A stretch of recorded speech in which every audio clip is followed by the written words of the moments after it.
What happened to you, Sarah?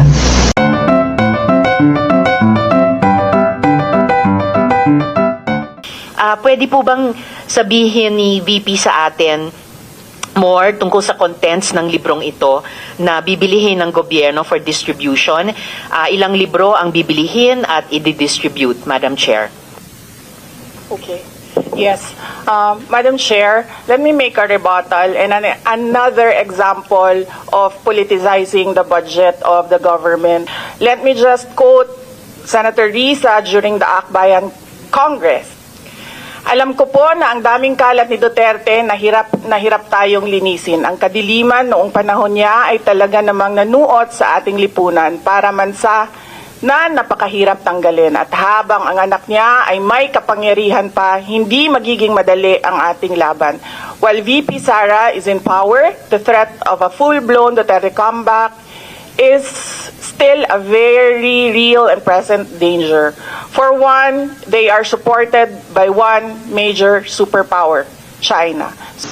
Ano, connect? Ang tanong ko po ay ilang mga libro ng isang kaibigan ay bibilihin at i-distribute at ano, if the VP could tell us more about the contents ng librong ito.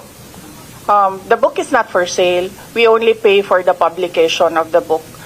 And we will send Senator Antiveros a copy so that she will know what is the content of the book. Simpleng tanong, di masagot? Bakit? Simpleng tanong. Tell us more about the book, isang kaibigan, at ilang kopya nito ang bibilihin ng gobyerno sa halagang 10 milyong piso at i-distribute. This is an example of politicizing the budget hearing through the questions of a senator. Ang problema niya kasi, nakalagay yung pangalan ko doon sa libro. At yung libro na yan, ibibigay namin doon sa mga bata. At yung mga bata na yan, may mga magulang na boboto. At yung pangalan ko ay nagkalat doon sa kung saan man ibibigay yung libro. Uulitin ko. Ano, connect? Sagutin na lang kasi yung tanong. I'm simply asking, hindi ko ma-imagine we're making so much trouble, so much fuss about a 10 million peso item na itinatanong ko lang simpleng, what is the book about? At ilang kopya ang bibilihin ng gobyerno sa halagang 10 milyong piso at i-distribute. Madam Chair, noong 2016, tumatakbo si Senator Risa Ontiveros na senator, nakailang talo na siya. So, Dalawa, Madam Chair. okay, dalawa. Natatakot siya sa pangatlong talo niya, kaya pumunta siya sa Davao. Humingi siya ng tulong. Tinulungan siya ng isang kagawad ng Davao na ngayon hindi na siya sinusuportahan. Humingi siya ng tulong sa akin, thinking na hindi mananalo si President Rodrigo Duterte. Kinausap niya ako ng kinausap doon sa law office ko sa Davao City. Sabi ko sa kanya, o sige, tutulungan kita. Chinika niya ako ng chinika. Tapos umalis siya. Siyempre, hindi naman siya tumutulong kay Pangulong Duterte. Hindi din totoo yung sinabi ko na tutulungan kita. Tinext niya ako.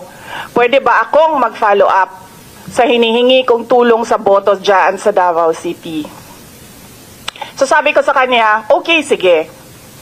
So, tinawagan ko at sinabihan ko at pinakiusapan ko ng pinakiusapan si former Congressman Milen Garcia. Sabi ko sa kanya, Kong, tulungan mo ito. Bigyan mo na lang ng ilang barangay mo at ilang mga leaders mo. Ayaw pa siya tulungan ni former Congressman Milen Garcia.